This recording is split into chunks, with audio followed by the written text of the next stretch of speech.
Sometimes we're drawn to a particular location. And when we get there, we find out we're actually drawn there because there's crossing over work to do. This is exactly what happened to me when I was on the road and went to a book signing event.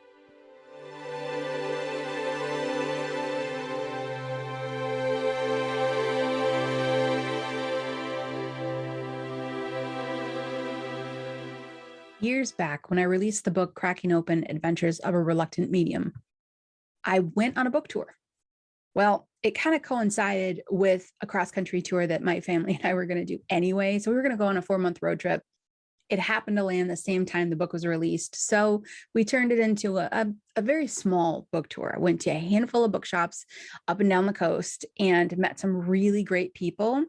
There was one of those stops that was very interesting for me because it turned into a clearing situation, not in the bookstore. I'll explain in a minute, but it turned into a clearing situation that I didn't expect and would never have come across if I hadn't gone to this bookstore. So I show up at the bookstore. It's like 1 PM, and it's a very, very small store. It's kind of like a strip mall, but it's not. Like 2/3 of it was this old factory type structure, think factory, very small. And then next to it were 2 other small shops. I think one was like a sewing and vac store or something like that. And then the bookstore. So it was kind of an interesting little place. There was nothing else around. And I parked, I went in, met the owner. She was fantastic. Walk in at 1 PM. She's like, "You want a glass of wine?" I was like, "Sure, why not?" And proceeded to sit there for a couple hours and really just chat with her because turns out she was a brand new bookstore owner. It was her dream. How exciting was this? We had great conversations, but she didn't have a lot of people that knew about her yet. And she didn't have a lot of customers coming and going quite yet. So it was a very slow, right out of the gate, brand new store.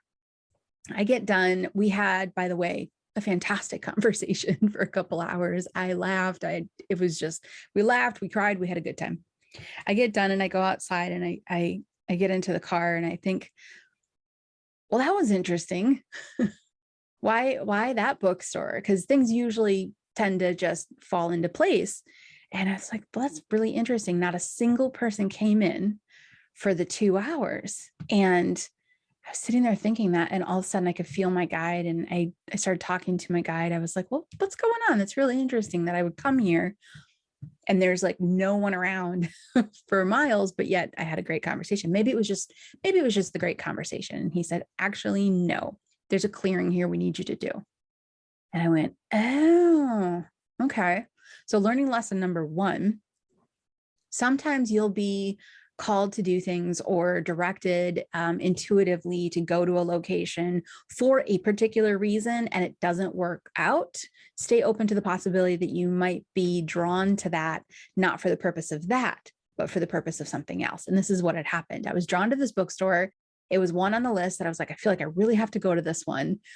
But yet it turned out it wasn't the book event that was supposed to happen. It was the clearing next door. And, it's very rare that they come through and go, oh, hey, by the way, could you just drive 3 hours out of your way and go over to this town and stay there for 2 nights and make sure you go to this building? They know that that's probably not convenient. So they lined it up with the road trip, lined it up with the bookstore. I got back out of my car and I walked back over to the building and they said, come around to this side, come around to this side. I said, okay. And that's when I saw it. I saw the little sandwich board on the sidewalk that had all the information on it for a ghost tour. And you had to kind of come into the side of the building to see that. And once I saw that, I thought, oh, okay, this is it. This is why I was called here. I was supposed to, do a clearing. Now, people who do ghost tours, there's a couple different kinds of ghost tours out there. And so I don't want to lump them all together in one thing because there are some people that are doing historic ghost tours. Fantastic. Those are fascinating. They're super interesting. Those are wonderful. Or reenactments. Those are really wonderful as well.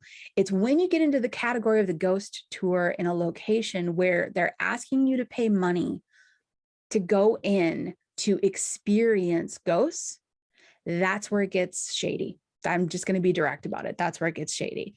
Those I call human zoos. Now, the majority of the people that are doing this don't have the concept, and they haven't even thought about this yet, that those ghosts are spirits, they're people, they're souls.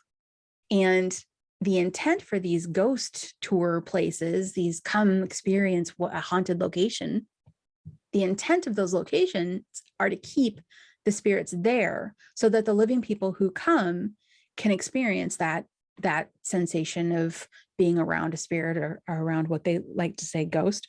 And it, on some level, it's kind of cruel, because the intent is to keep the spirit there, not allow them to cross over to the other side. And someone said to me once, well, what if the location was filled with people who had already crossed over to the other side and then come back? They would have absolutely no reason to come back and do that. They would, I mean, maybe in an unusual circumstance, somebody from the other side would come through. And I guess this does happen with, they, play with electronics or lighting or things like this to give you messages and such. But in what situation would somebody who's crossed over, who's released all of their human, fight or flight, fear-based thinking, and have released all of the timeline, in what situation would they come back and say, okay, I'm going to work at this small little place in the middle of nowhere, going boo every time a human comes in, like every time a living person comes in? It just doesn't equate. So these ghost tours, really the intent of the owner, the intent of the person that's making money off of this, is to have a place that is haunted. That intent sometimes isn't thought through, and that the way to have a haunted place is to keep and retain spirits in the building. But the kicker is that spirits are people. You know how I feel. Ghosts are people too. So I come around the corner and I look at this and go, okay, this is what, okay, yep, all right. So we've got another human zoo on our hands. And I want to say one more time, almost every single owner of these locations that I've run into hasn't really thought through the 1 + 1 is 2, that they're making money off of people who haven't crossed over and haven't been able to go home yet. So, but I come in and my first thing is, okay, well, we'll buy a ticket and we'll go in. And my guide's like, nope, don't buy a ticket. Don't go in. And it wasn't a like, don't put money in their pocket thing. It was, you need to clear this, but you need to stand out here to clear it. And I was like, oh, gotcha. Okay. And now notice I've made a few assumptions here, and I'm kind of setting it up that way. I'm telling you how I approached it, because assumptions can get in the way. If I would have continued at that point, going down that road of like, oh, this is another human zoo. See, I get triggered with that. It's like, oh, and I get kind of frustrated. Again, I'm not mad at the people that are owning these places and doing this and whatever, because most of the time they're not thinking through it to that point. I would be angered by somebody who was thinking through it and voluntarily holding a soul from peace and comfort.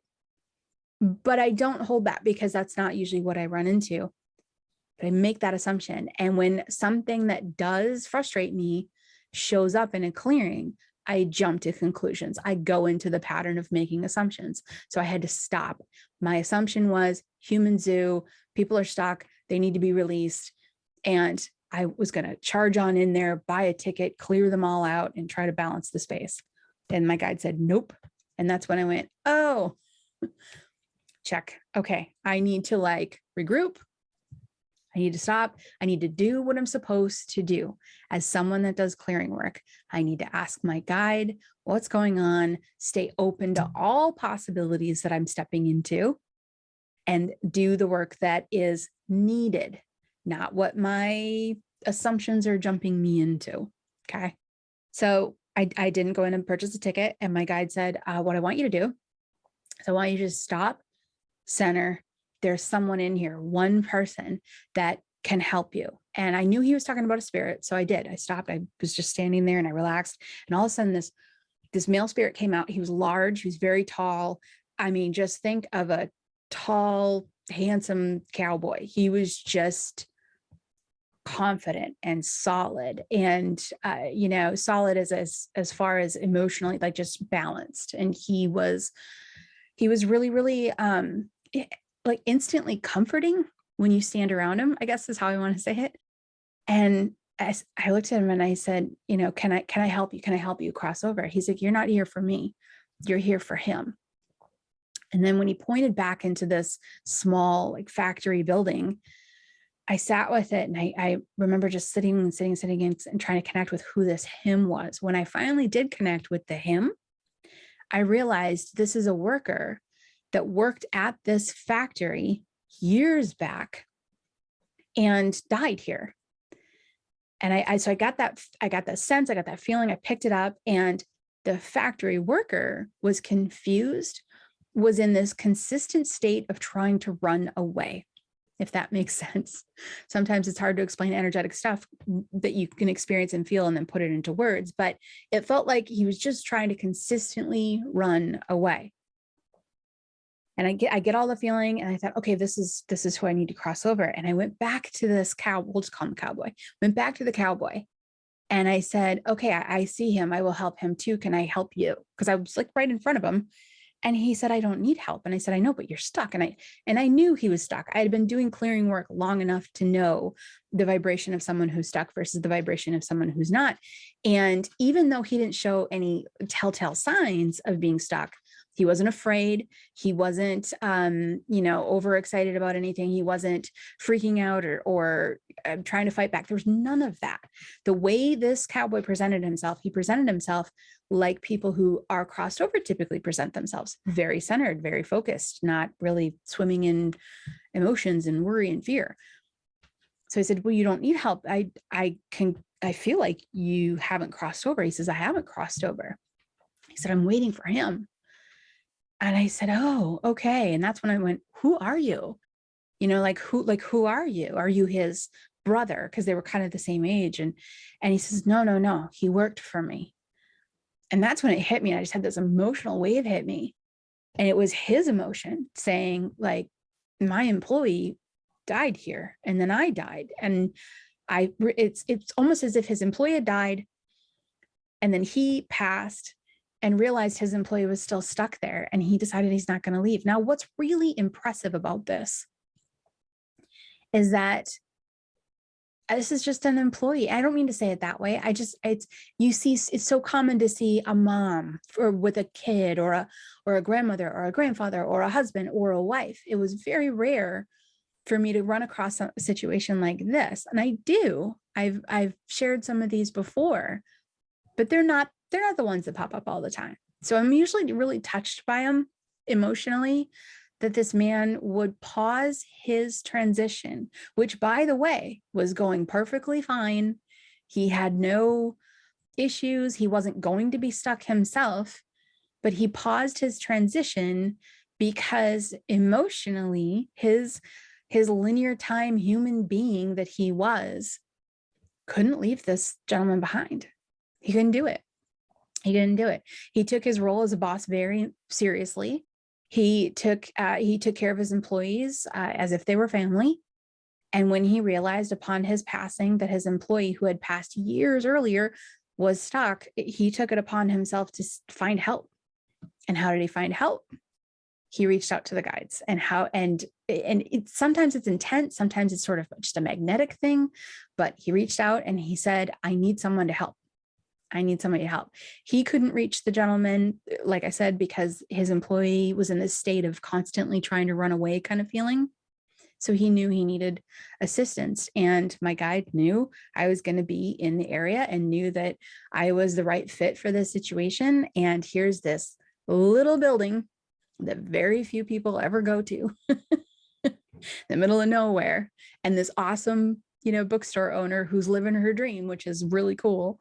She's probably going to bring people to that building now, but they knew I was on my way. They knew someone who was skilled at crossing over could come by and stop by and see this. And that's how they set it up.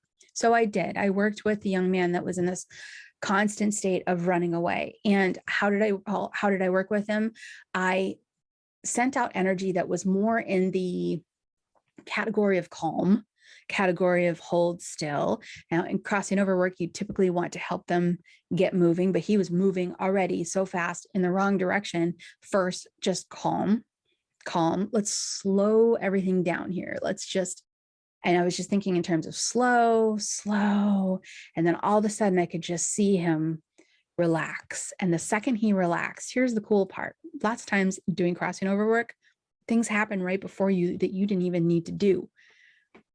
I get him to relax. I get him to calm down. He paused long enough that in an instant, his boss connected with him.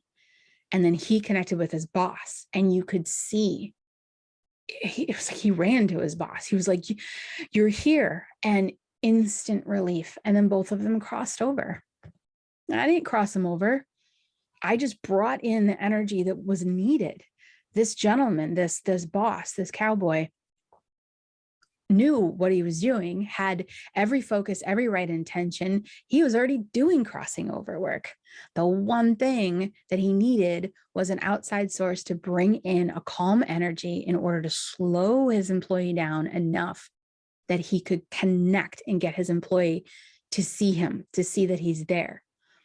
It was almost as I kind of parallel it to when someone falls into a body of water and they can't swim and they're panicking and they're not listening or looking at anybody because they're in such a panic. That was the feeling of this situation. And here is this boss on the deck looking down into the water of his employee who can't swim and is panicking. And he just needs someone. Someone throw him a floaty so he can just take a breath? Because if he can take a breath, he can see that I'm here and that'll help him. So in the end, I didn't help the employee, the boss did. His employer helped him. This just warms my heart when I see things like this, because it speaks to the depths of what's possible with love, And this man was so honorable and he was so amazing.